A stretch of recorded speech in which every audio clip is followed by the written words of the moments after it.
Oke, langsung aja. Siapa nih yang leader? Arif atau aku? Atau Mara atau Gita? Bebas lah.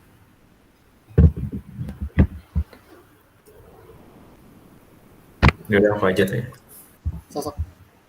Oke, Assalamualaikum warahmatullahi wabarakatuh. Teman-teman semua, hari ini kita kembali kepada pertemuan IMC dengan judul materi yaitu di Internet, Digital, and Social Media.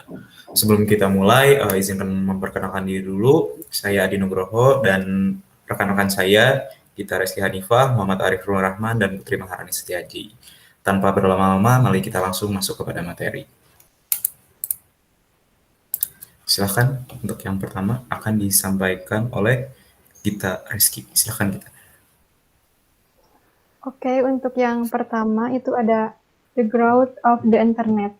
Nah, why the rapid adoption of the internet? Yang pertama itu karena pertumbuhan internet sejak tahun 2000, sekarang ada 22 miliar pengguna internet di seluruh dunia. Nah, kenapa sih pemasar harus menggunakan internet? Karena ini tuh salah satunya alasan dari keinginan konsumen yang meningkat akan informasi dari internet.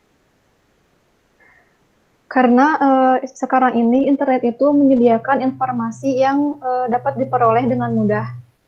Lalu yang ketiga yaitu kecepatan dan kenyamanan. Internet itu memberikan kecepatan dan kenyamanan untuk memperoleh informasi seperti serta kemampuan untuk mengontrol apa dan berapa banyak yang diterima, memiliki daya tarik yang besar juga. Lalu yang kelima ada tidak memiliki batas. Nah, internet itu memiliki kemampuan untuk melakukan memberikan informasi yang tanpa batas. Setiap orang tuh setiap hari itu seseorang dapat menemukan sesuatu yang baru dari internet. Kemudian kemampuan menargetkan pelanggan. Nah, internet juga memiliki kemampuan untuk menargetkan pelanggan secara efektif melalui internet yang dapat menarik bagi pemasar. Lalu kemampuan memberikan lebih banyak umpan balik langsung. Nah, internet juga dapat meningkatkan perhatian untuk akuntabilitas pada bagian dari bisnis telah menyebabkan pandangan internet itu sebagai media yang akan memberikan lebih banyak umpan balik langsung tentang nilai pengeluaran pemasaran, kepuasan pelanggan, tren, dan persaingan. Kemudian internet itu bersifat interaktif dan dua arah. Nah, sejumlah perusahaan pemasaran menganggap internet sebagai tanggapan langsung medium. Nah, meskipun sebagian besar web masih merupakan komponen e-commerce, saat ini pemasar sekarang menggunakan media untuk berbagai tujuan komunikasi dan pemasaran lainnya. Internet itu bersifat interaktif dan memungkinkan untuk dua arah. Jadi konsumen itu tidak hanya mengontrol kapan dan yang mana pesan dan konten yang mereka hadapi, tapi juga sekarang menyediakan konten mereka sendiri, menawarkan barang mereka sendiri dan layanan untuk dijual, dan juga memberikan umpan balik tentang informasi yang mereka peroleh. Jadi di internet tuh konsumen tuh tidak hanya dapat membeli barang, tetapi juga mereka dapat menjual barang di sana dan juga dapat memberikan umpan balik langsung terhadap informasi atau produk yang mereka dapatkan. Next.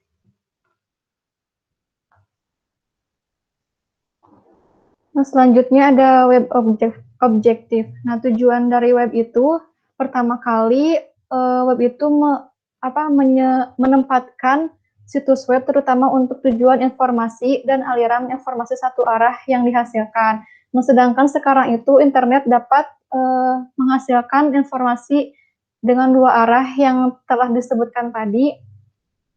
Lalu sekarang itu web dirancang untuk mencapai sejumlah tujuan dan lebih kreatif. Kemudian web juga memberikan umpan balik langsung dari konsumen. Jadi setelah konsumen telah membeli produk di internet, mereka tuh dapat memberikan umpan balik langsung dari konsumen seperti itu. Kemudian web juga dapat menyediakan media respon langsung. Next, ini tujuan komunikasi menggunakan web.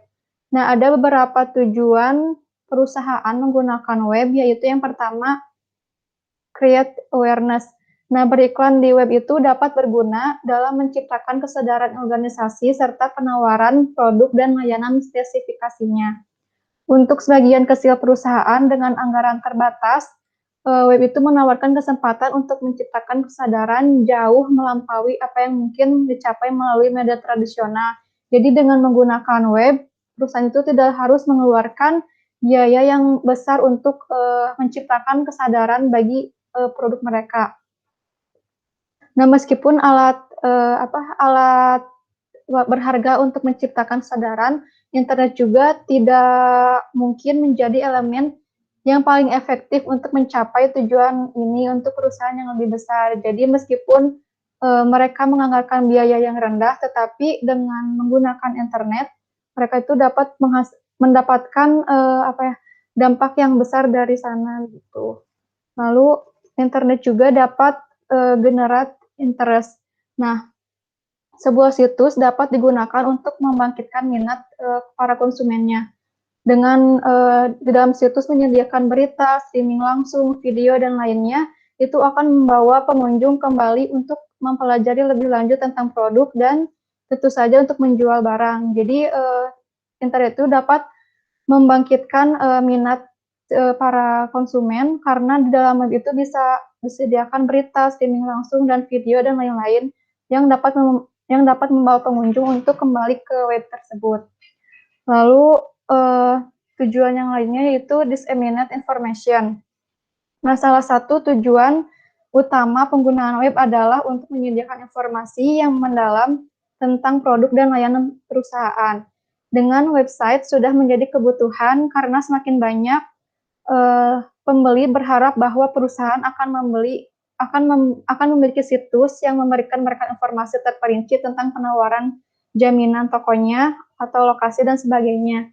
Jadi dengan adanya web itu para konsumen itu dapat mendapatkan informasi mengenai perusahaan yang lebih jelas gitu. Terus yang selanjutnya ada create an image. Nah, dengan web itu banyak situs web dirancang untuk mencerminkan citra perusahaan yang ingin menggambarkan citra perusahaan mereka di web tersebut. Nah, contohnya tuh www.nikawater.org. Dalam situs ini tuh mereka tuh menggunakan situs untuk membangun citra yang dapat membangkitkan perusahaan yang baik tentang kepedulian perusahaan air terhadap kemanusiaan. Jadi dengan adanya web tuh perusahaan dapat membuat sebuah artikel tentang kemanusiaan yang dapat membangun empati dari konsumen. Lalu ada create a strong brand. Nah, dengan internet perusahaan itu dapat membangun brand yang kuat karena sebagian dari pemasaran terpadu program komunikasi bisa menjadi alat yang berguna untuk branding. Lalu yang selanjutnya ada stimulate trial. Nah, banyak pemasar telah menemukan internet sebagai media yang efektif untuk merangsang percobaan produk atau layanan mereka. Seringkali situs web juga menawarkan elektronik kupon dalam upaya untuk merangsang percobaan produk mereka, menawarkan sampel, promosi, dan undian yang dirancang untuk mendorong percobaan. Jadi dengan web itu mereka dapat memberikan berupa kupon digital untuk mencoba produk baru mereka. Contohnya seperti situs musik, iTunes.com yang mengizinkan pengambilan sampel dari lagu sebelum konsumen membeli. Lalu selanjutnya ada create buzz. Nah, ini tuh salah satu dari banyak keuntungan penggunaan web adalah kemampuan untuk membuat buzz itu. Nah, buzz ini tuh merupakan sifat viral dari jejaring sosial dan situs lainnya yang membuat menarik bagi pemasar. Jadi dengan adanya web, pemasar tuh dapat membuat sebuah konten yang menarik yang dapat diviralkan gitu. Selanjutnya ada gain consideration. Nah, ini banyak pemasar percaya bahwa internet adalah cara yang efektif untuk mencapai tujuan komunikasi seperti pertimbangan dan atau evaluasi. Blog dan papan diskusi juga dianggap sangat berguna untuk memberikan informasi yang berguna dan mengevaluasi produk dan merek. Jadi perusahaan tuh dapat menggunakan web untuk sebagai alat untuk pertimbangan dan evaluasi. Jadi sana tuh kita dapat menyediakan seperti papan diskusi untuk konsumen untuk memberikan memberikan informasi terkait evaluasi produk dan merek perusahaan itu. Lalu next. Lalu kemudian ada e-commerce. Nah, e-commerce itu merupakan perdagangan elektronik. Nah, internet juga menawarkan kesempatan untuk menjual langsung kepada pelanggan, baik pasar konsumen maupun pasar bisnis ke bisnis. Nah, di sana itu para perusahaan dapat menjual barang secara online kepada konsumen tanpa konsumen tuh harus mendatangi langsung ke toko mereka. Jadi konsumen pun jadi perusahaan kalau tidak memiliki toko juga tidak apa-apa karena bisa menggunakan internet yaitu dengan e-commerce. Karena e-commerce itu memudahkan konsumen untuk berbelanja dimanapun dan kapanpun tanpa harus mengeluarkan biaya untuk mendatangi ke tokonya langsung seperti itu. Next. Kemudian akan dijelaskan oleh rekan saya yaitu Adi. Oke, terima kasih kepada Gita Rizky atas pemaparannya tentang perkenalan materi hari ini. Kemudian kita lanjut kepada LO2, yaitu Advertising on the Internet Web 1.0. Seperti siaran TV atau media cetak, internet merupakan salah satu media periklanan. Perusahaan dan organisasi bekerja untuk mempromosikan produk dan layanan mereka, di mana mereka harus mempertimbangkan media seperti halnya televisi, majalah, kemudian periklanan di luar ruangan seperti banner dan lain-lain dan sebagainya. Dalam membuat iklan di internet, kita juga dapat memakai berbagai produk dalam menampilkan sebuah iklan, seperti contohnya spanduk, sponsor, pop-up, pop-under, industrial, search page searcher, terus kemudian behavior target, kemudian iklan kontekstual dan lain-lain. Nah, di sini nanti kita akan berbicara lebih jauh tentang bagaimana sih atau apa aja sih contoh-contoh periklanan di internet di web 1.0. Kemudian kita lanjut. Nah, di sini ada kita mulai dari 3 dulu, di mana yang pertama ada banner, sponsorship, pop-up, and pop-unders. Nah, kita mulai dari banner. Untuk banner ini adalah bentuk umum dari iklan yang paling sering kita lihat gitu.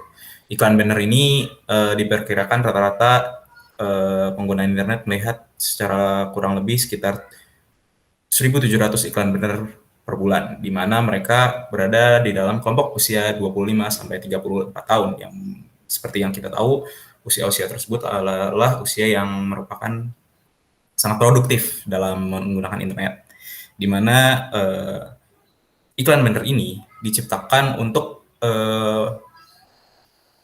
menggali kesadaran para calon konsumen untuk mendapatkan pengakuan dari sebuah direct marketing dari sebuah produk atau sebuah perusahaan. Kemudian yang kedua ada sponsorship. Sponsorship ini bentuk lain dari salah satu jenis iklan di internet, di mana bentuk dari sponsorship ini ada dua. Yang pertama reguler dan yang kedua adalah konten. Di mana untuk sponsorship reguler ini terjadi ketika perusahaan membayar untuk mensponsori bagian situs, misalnya House Beautiful atau sponsor majalah Cosmopolitan di design.com, atau misalkan bisa kita lihat iklan-iklan di Facebook ya, misalkan ada sebuah channel YouTube yang memasang iklan di laman Facebook, atau misalkan ada perusahaan H&M yang melakukan pemasaran di Instagram. Nah, seperti itu.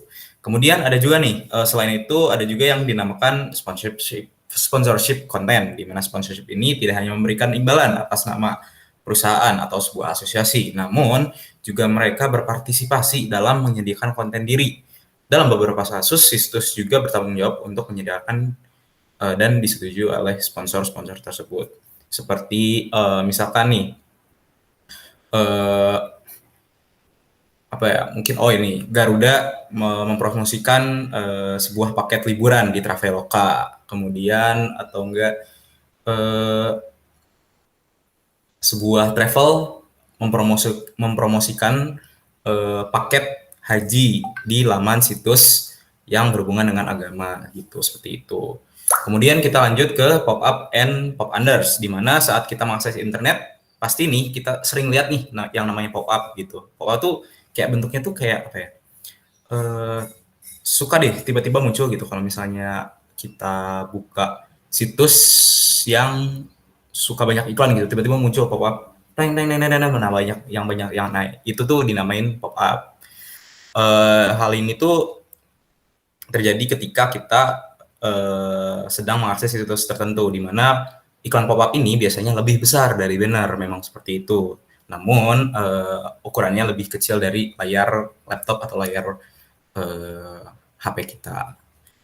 Selanjutnya kita masuk ke interstitials. Interstitials adalah sebuah iklan satu halaman penuh yang muncul di layar ketika kita sedang menunggu konten situs itu untuk diunduh, di mana interstitial ini tidak seperti iklan spanduk. Interstitial memerlukan pemirsa untuk mengklik iklan untuk melanjutkan ke situs yang ingin mereka kunjungi. Misal, kita lagi buka Facebook deh yang sering banyak iklannya. Nah, Facebook itu biasanya ntar tuh ada nih muncul iklan gitu, iklan ditawarin buat main game ini, main game itu. Nah, kita tuh nggak akan masuk ke interstitial iklan tersebut sebelum kita ngeklik itu iklan. Nah, kayak gitulah penjelasan singkatnya. Kemudian ada lagi page searches.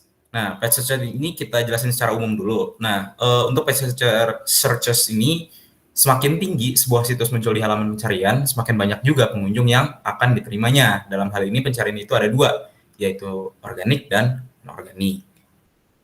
Hasil pencarian organik ini muncul ketika relevansinya sama dengan istilah pencarian dan bukan iklan, di mana pencariannya juga akan berusaha menjangkau konsumen melalui pencarian non-organik berbayar, di mana iklan bayar ini akan dibayar per klik untuk menempatkan iklan mereka di halaman web di mesin mencari. Misal nih, kita tuh lagi mempromosikan sebuah produk kita di Shopee. Nah, kita tuh nanti akan membayar Google, misalkan kita akan membayar Google Ads untuk menampilkan produk kita di pencarian paling atas di Google gitu. Misalnya kita udah bayar nih, kita punya produk mau dipromosikan. Nah, kita bayar ke Google Ads. Nah, setelah bayar ke Google Ads, untuk orang-orang yang akan mencari produk kita, nah produk kita tuh akan muncul di laman paling atas situs pencarian Google. Nah, kayak gitu. Kemudian behavioral targeting.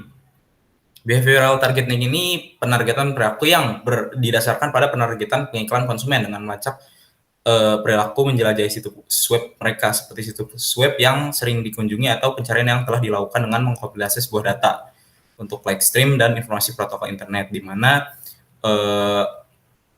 segmen pembelinya itu dapat dipilah dan dipilih sesuai dengan keinginan si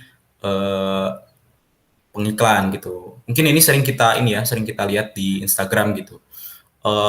Misal nih kita perasaan tuh lagi pingin butuh baju atau pingin nyari-nyari baju gitu. Nah, dari situ nanti tuh kita tuh tiba-tiba muncul aja iklan tentang baju apa yang sesuai dengan apa yang kita inginkan. Nah, kayak gitu biasanya kalau misalnya behavioral targeting itu. Jadi kayak sudah ditentukan lah segmen pasarnya, sudah ditentukan targetnya mau kemana, sudah ditargetkan juga siapa sih yang akan menerima pesanan ini gitu. Nah, lebih jelasnya sih kayak gitu. Kemudian dua lagi yang terakhir ada kontekstual dan rich media, di mana kontekstual ini di pengiklan itu menargetkan iklan mereka berdasarkan konten halaman web yang menggunakan iklan kontekstual. Misalkan pengiklan itu menawarkan situs maskapai penerbangan di situs perjalanan, atau iklan klub golf di situs golf, atau bahkan ada juga cerita tentang golf di situs lainnya, seperti itu. Kemudian yang terakhir ada rich media, di mana rich media ini didefinisikan sebagai media yang luas atau berbagai media digital interaktif yang menampilkan gerak dinamis dengan memanfaatkan fitur sensorik seperti video, audio, dan animasi. Nah, kalau ini sering kita lihat di YouTube. Mungkin kalau misalnya buka YouTube kan sebelum kita nonton video yang sebenarnya, biasanya itu kan ada iklan. Nah, iklan. Nah, itu tuh namanya rich media gitu. Jadi memanfaatkan sebuah media besar untuk apa ya? Untuk melakukan sebuah iklan gitu atau untuk mempromosikan sebuah iklan. Nah, medianya itu YouTube kayak gitu. Kemudian kita lanjut ke IMC using social and other media web 0.0 yang akan dijelaskan oleh Mas Arif. Silahkan Mas Arif. Baik, terima kasih banyak kepada Adi selaku moderator di presentasi kelompok kami kali ini. Akan saya lanjutkan yaitu mengenai IMC using social and other media web 2.0. Nah, web 2.0 itu apa sih? Nah, kita mungkin dijelasin dulu gitu ya. Apa itu web 2.0? Nah, web 2.0 ini munculnya sekitar tahun 2003 atau 2004. Nah, hal tersebut ditandai dengan adanya World Wide Web atau kita lebih akrab dengan WWW mungkin ya. Nah, itu mengalami perubahan setelah adanya itu mengalami perubahan yang cukup signifikan gitu. Perubahan ini menyebabkan perkembangan banyak media baru mulai bermunculan gitu ya. Nah, itu menjadi salah satu tanda peralihan gitu dari web 1.0 menjadi web 2.0. Nah, di mana para pengguna dapat berkomunikasi dua arah dan memiliki berbagai kelebihan lainnya gitu yang dimiliki oleh web 2.0 ini. Adapun kelebihan yang bisa saya sebutkan seperti yang nampak pada PPT, yang pertama yaitu ada data sebagai pengendali utama, jadi berbasis data. Yang kedua yaitu efek jaringan diciptakan oleh arsitektur partisipasi, artinya semua orang dapat berpartisipasi untuk menciptakan suatu jaringan yang bisa bermanfaat untuk banyak orang. Yang ketiga yaitu inovasi disusun dengan menyatukan fitur dari pengembang yang terdistribusi dan independen. Kemudian yang keempat yaitu model bisnis yang ringan yang dikembangkan dengan gabungan isi dan layanan. Yang kelima yaitu akhir dari siklus peluncuran atau release cycle perangkat lunaknya. Jadi ada perkembangan gitu, lebih simple, lebih praktis, dan tentunya lebih bagus kualitasnya. Yang keenam yaitu mudah untuk digunakan dan diadopsi oleh user. Artinya semakin bertingkat sejenisnya itu kan dari 1.0 menjadi 2.0 itu jadi lebih mudah untuk digunakan oleh user. Kemudian yang terakhir yaitu teknologi yang dipakai adalah Ajax. Oke, next slide. Nah, di sini ada types of new media. Nah, mungkin di sini saya akan lebih memaparkan lebih spesifiknya itu tentang situs jejaring sosial, karena pertumbuhan di area ini tuh benar-benar mencengangkan dan signifikan banget gitu. Nah, sebagai pemasar, kita harus mengadopsi tipe-tipe media baru di era web 2.0 ini. Nah, di sini ada berbagai jenis gitu ya. Yang pertama media untuk forum and chat, ada hardwarezone.com, kemudian ada sebagai email, ada Hotmail, kemudian Gmail, dan tentunya ada Yahoo Mail yang udah kita kenal secara umum. Kemudian ada social networking sites, di mana itu adalah situs yang cukup terkenal juga, yang sangat terkenal mungkin ya, ada Facebook, Twitter, kemudian LinkedIn. Kemudian berikutnya ada content agregator, yaitu seperti YouTube, kemudian Hulu. Selanjutnya ada virtual reality seperti Second Life. Kemudian ada online gaming. Di awal kemunculan Web 2.0 itu ada World of Warcraft sama StarCraft 2. Itu kemudian ada blogs, di mana waktu itu pada saat awal kemunculannya itu ada MrBrown.com dan Xiaoshu.com. Kemudian ada portals, di mana ada Asia1.com dan Yahoo. Kemudian yang terakhir ada social news sites, yaitu di awal kemunculannya terdapat dig.com. Itu kita lanjut aja ke slide berikutnya.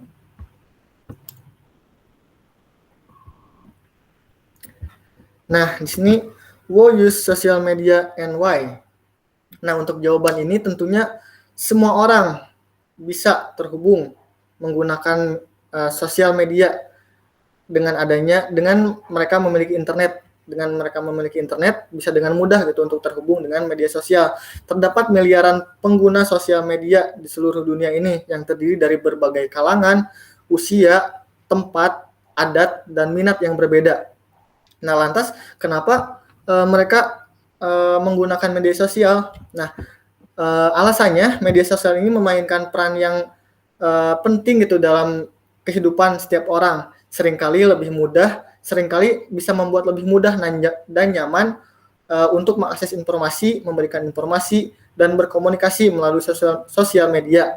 Semua orang dapat terhubung satu sama lain dan dapat memanfaatkan berbagai platform dengan berbagai fitur yang disediakan untuk menunjang kepentingan pembelajaran, untuk menunjang kepentingan diri sendiri, atau untuk menunjang kepentingan bersama dengan orang lain. Itu mungkin. Nah, selanjutnya kita ke slide selanjutnya. Oke, di sini ada how marketers use social media.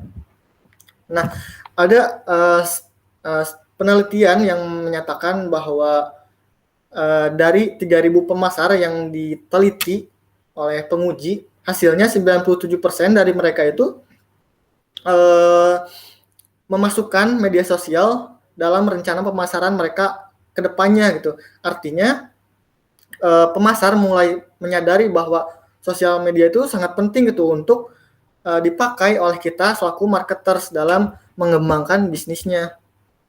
Dengan data 97% tersebut, yaitu menjadi salah satu alasan kuat gitu untuk kemajuan bisnis perusahaan-perusahaan ke depannya untuk bisa menggunakan sosial media.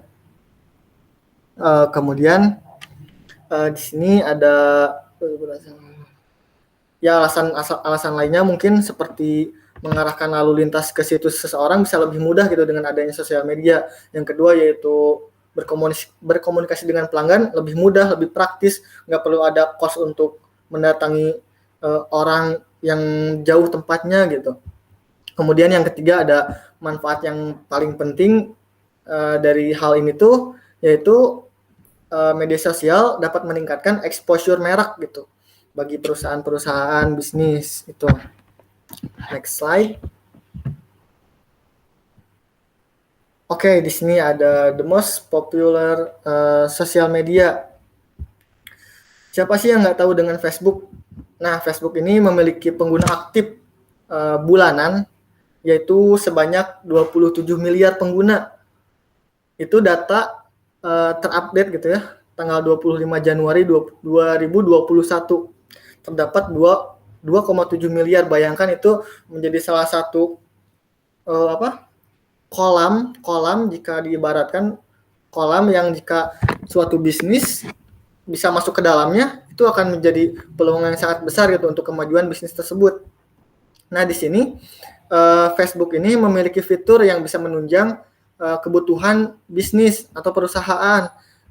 Adapun fitur-fitur yang dimiliki oleh Facebook itu seperti Canvas, kemudian Power Editor, kemudian Ads Manager, kemudian Ads Creation Tool, kemudian Event Response Ads, kemudian Local Awareness Ads, ada juga Facebook Pixel, ada Hashtag, ada Audience Network, ada Facebook Blueprint, ada Partner Categories, ada Page Insight, ada Page Manager Apps, kemudian ada Custom Audience, dan yang terakhir ada Business Manager. Bayangkan dengan fitur yang sebanyak itu, alangkah disayangkan jika perusahaan tidak memanfaatkan fitur tersebut dengan maksimal.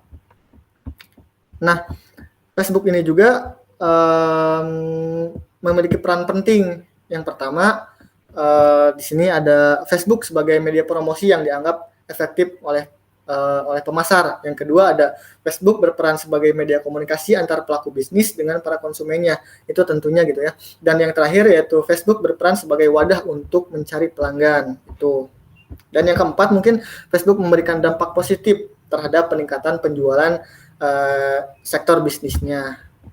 Oke, itu dari Facebook. Kemudian Nah, di slide selanjutnya ada Twitter. Siapa sih yang nggak kenal Twitter juga gitu ya? Twitter ini cukup digandrungi oleh kaum milenial dan Gen Z, di mana total pengguna aktif harian Twitter di seluruh dunia itu mencapai 152 juta pada tahun 2019. Artinya semakin hari, semakin tahun, semakin meningkat. Artinya semakin besar juga itu peluang untuk bisnis atau perusahaan jika mereka bisa terlibat di dalam promosi menggunakan media sosial Twitter ini. Salah satu keunggulan mengapa media ini digemari baik oleh para pengguna internet maupun brand atau dalam hal ini marketer, yaitu penggunaannya yang sederhana.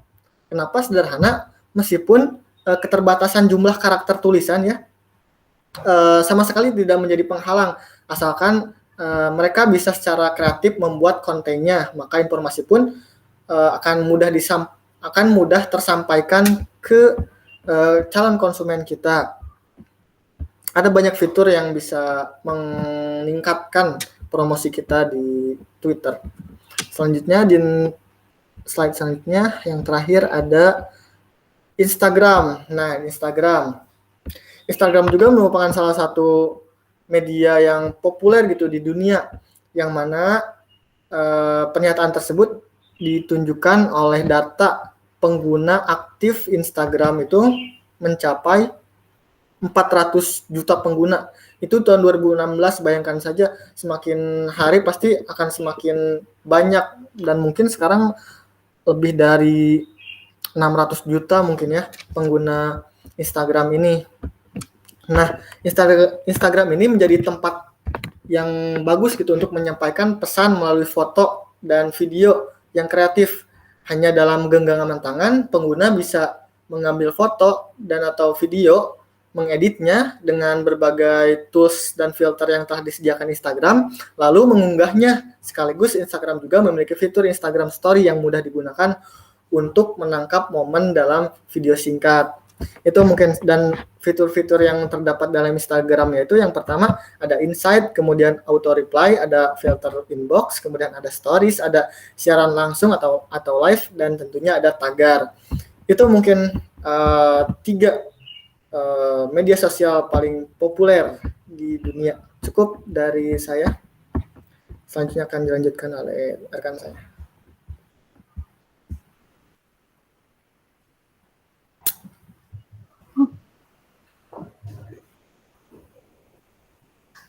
Adi. Mic di.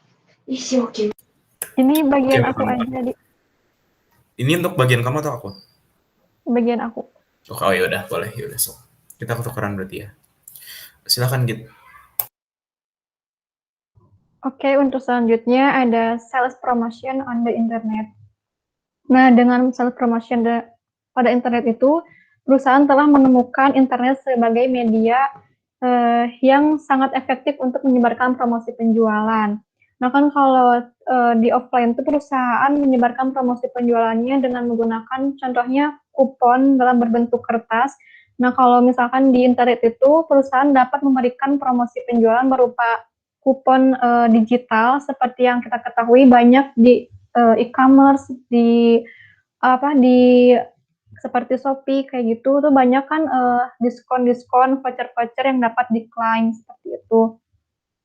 Nah, banyak juga perusahaan mengikat promosi penjualan ke dalam situs web melalui bentuk digital dan media sosial, contohnya kupon atau kode digital. Next. Selanjutnya ada direct marketing on the internet. Nah, direct marketing itu bertujuan untuk mengkomunikasikan informasi penjualan dan juga pada e-commerce. Nah, alat direct marketing ini tuh merupakan alat pemasaran langsung seperti surat langsung, infomersial, dan sejenisnya yang telah disesuaikan dengan internet. Nah, perusahaan tuh dapat melakukan pemasaran langsung melalui internet dengan cara melalui email atau telemarketing. Mereka juga dapat melakukan broadcast di e-commerce. Kalau di e-commerce tuh bisa menggunakan broadcast pesan pada para konsumennya seperti itu. Next.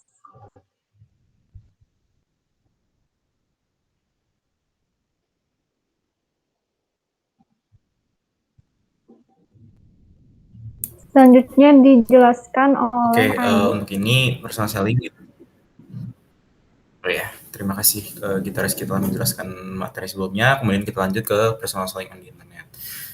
Internet ini sudah menjadi keuntungan, kerugian, dan kebutuhan dari banyak pihak yang membutuhkan secara personal dalam hal jual menjual antar produk, khususnya dalam bisnis to bisnis. Bagi sebagian orang, internet telah menjadi ancaman juga yang dapat menghilangkan peluang sebuah pekerjaan. Kemudian perusahaan juga telah menemukan bahwa mereka tetap dapat efektif atau bahkan meningkatkan efektivitas dengan cara membangun kehadiran online yang kuat, di mana kerugian ini kerugian biaya tinggi dan jangkauan yang buruk dari penjualan pribadi atau personal selling memungkinkan perusahaan untuk mengurangi karyawan baru dan bahkan menguranginya pada tenaga penjual mereka yang sudah ada.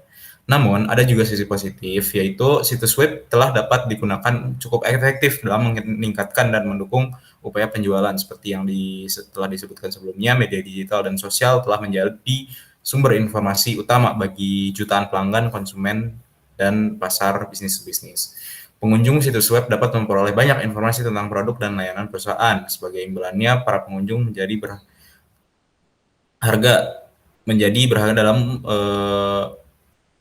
menemukan prospek yang dapat ditindaklanjuti oleh tenaga penjual internal dan eksternal, dan mereka juga dapat menjadi bagian dari sebuah database dari sebuah prospek. Tidak hanya pelanggan yang potensial, tapi organisasi juga dapat melayani dan memenuhi syarat untuk prospek yang lebih menghemat biaya.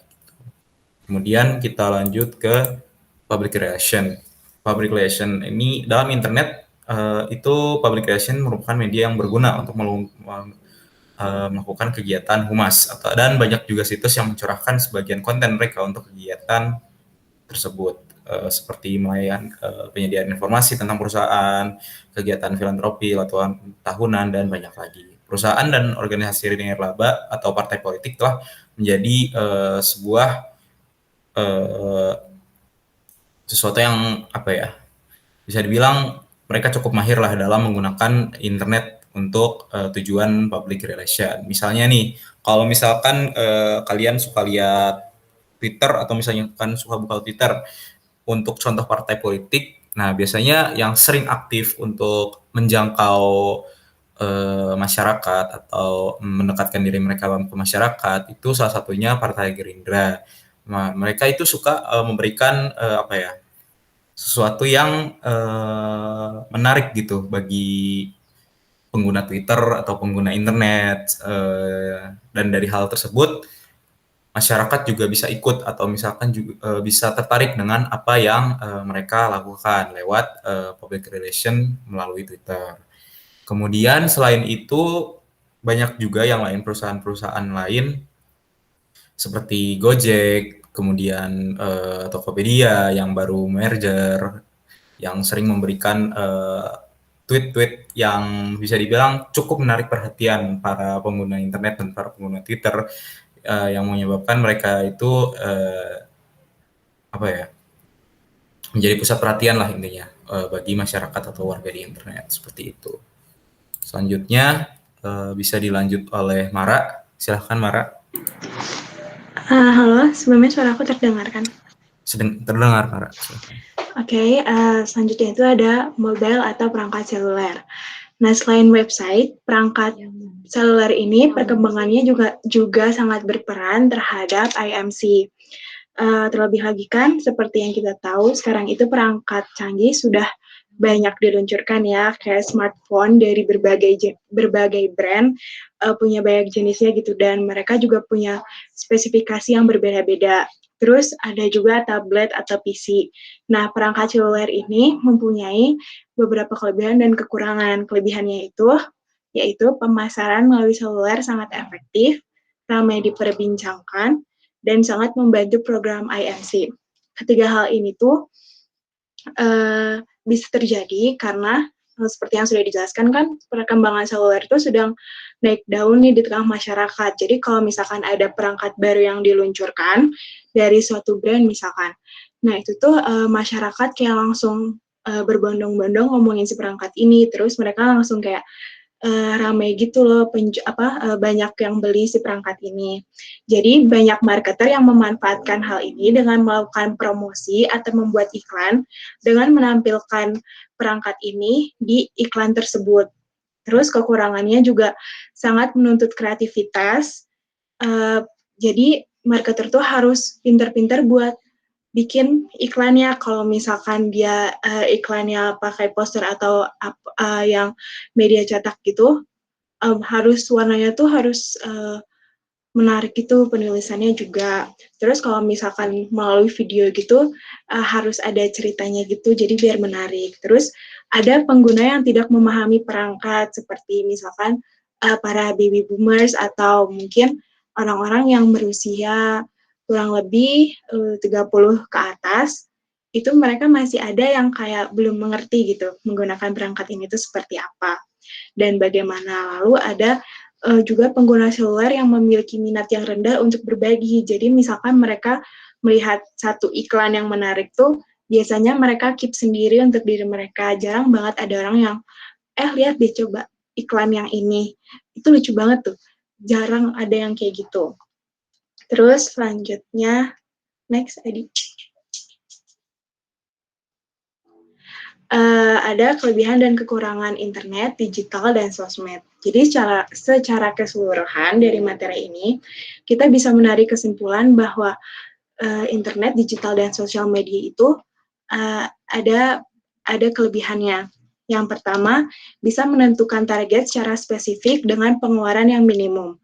Maksudnya, seperti saat menggunakan sosial media, kita bisa menggunakan hashtag atau mungkin nge-tag orang-orang, jadi kita tuh nggak usah ngeluarin biaya tambahan untuk hal ini. Jadi nanti saat kita menggunakan hashtag ini, atau mungkin kita menggunakan judul yang menarik misalkan, nah ini tuh nanti si algoritma dari internet ini, mereka bakal tersusun sendiri dan nanti menentukan gitu, bisa muncul di orang-orang yang tertarik sama produk kita atau produk sejenis gitu.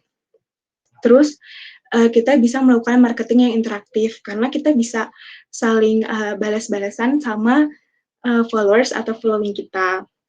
Terus mempermudah berbagi dan mendapatkan informasi. Jadi kita sebagai pebisnis bisa berbagi tentang informasi mengenai produk kita atau brand kita atau bahkan perusahaan kita, dan kita juga bisa mendapatkan informasi mengenai pelanggan atau following kita.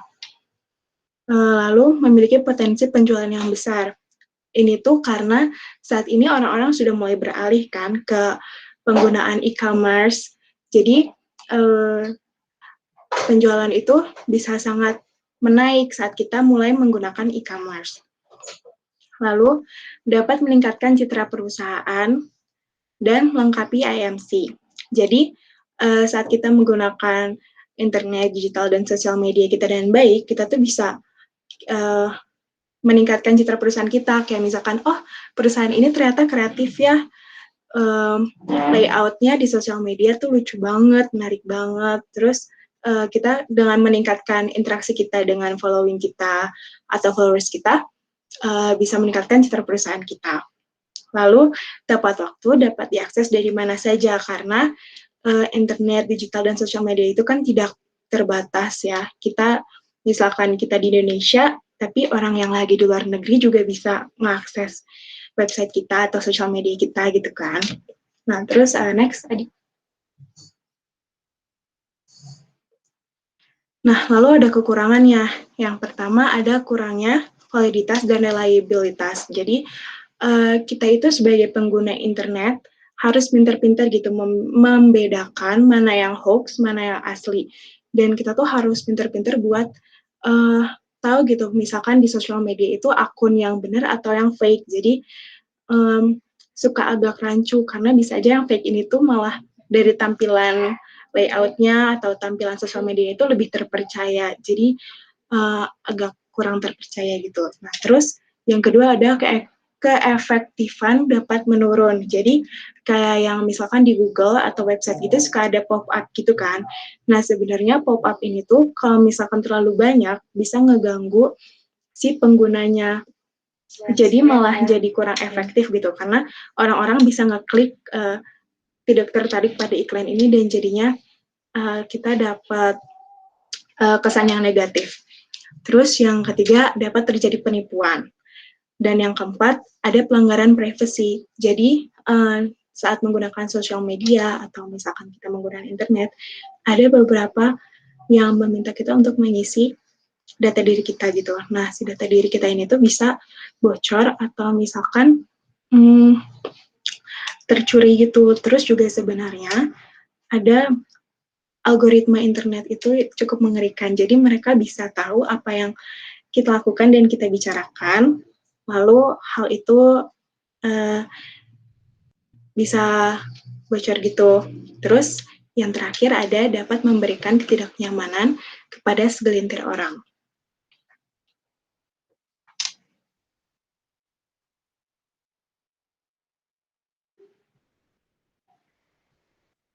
Cukup.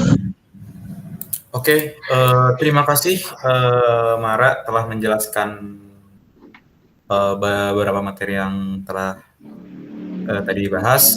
Kemudian mungkin untuk materi hari ini cukup ya tentang sosial media digital dan internet. Tadi sudah banyak dijelaskan juga oleh Arif dan Gita. Mungkin apabila ada pertanyaan bisa kita bahas di lain waktu, dan terima kasih semuanya yang sudah menonton video ini. Mohon maaf bila ada kesalahan. Kita bertemu lagi di lain waktu. Wassalamualaikum warahmatullahi wabarakatuh. Terima kasih banyak. Waalaikumsalam warahmatullahi wabarakatuh. Terima kasih banyak. Terima kasih. Terima kasih. Oke, Arif stop sharing, stop record dulu. Berhenti.